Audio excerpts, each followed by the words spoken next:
brother in the barbershop, man, that filibuster, that's I something. don't know what the hell. I just thought it when people talk for a long time. Yeah, well, but I learned about it in the book. What's going on, everybody? This is Lamar, and it's political media.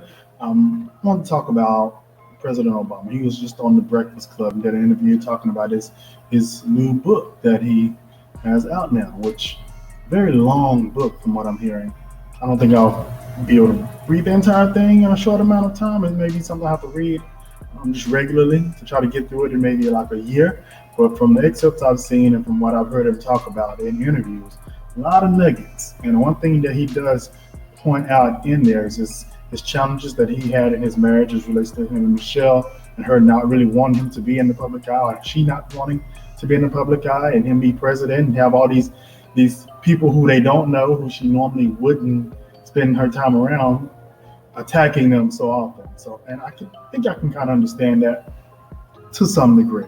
But one of the biggest things that I want to point out that he talked about is on his interview recently with the Breakfast Club is what we know, knowing and understanding the process. And that's something we talk about a lot on our show on Monday nights, CFG Tonight, and also on the Friday show, where we talk about the process of politics and of government.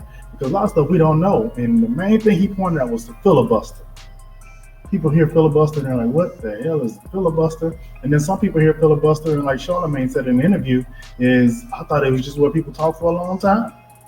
And that holds true for lots of people, not understanding why President Obama wasn't able to get as much done as we thought he should have gotten done in his first couple of years in the office. While the Democrats had the House and the Senate, there's something called a filibuster that requires the Senate to have 60 votes versus just 51 votes.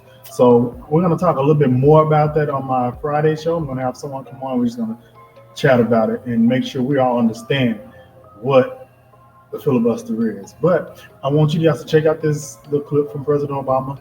Like, subscribe, comment below. And until next time, peace out. But part of what I wanted to do was just say, man, this is the stuff that we've got to know if we really want to change stuff. Like, you have to know about the filibuster in the Senate, right? So this is a rule that wasn't even in the Constitution. This is just a rule that the Senate adopted that says you have to have 60 votes to pass legislation. You have to have a supermajority.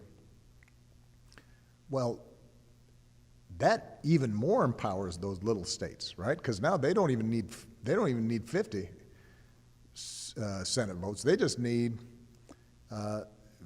41 to basically block anything from getting through the Senate. That's what happened to me in my first 2 years, was I was having to get to 60 votes on everything, which meant that the number of senators that were basically representing 25% of the country had a veto power over anything we wanted to try to get done.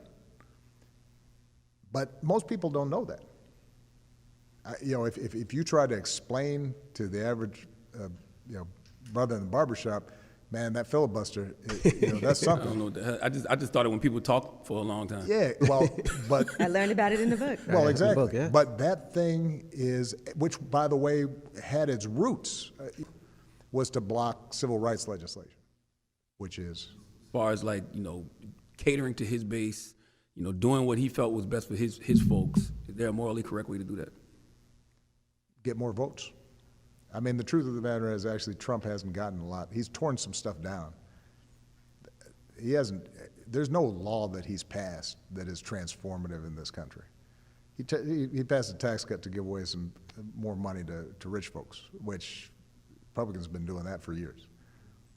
But you can't name a piece of legislation that he's done that has actually changed the country, even for his own constituencies. So it's always easier to tear down than build up. Building up, that requires votes. And that's why I will come on this show every time if I hear folks say voting doesn't matter. Yeah, voting will not, it's not like winning the lottery. You don't vote and then suddenly everything's great. Voting is more like,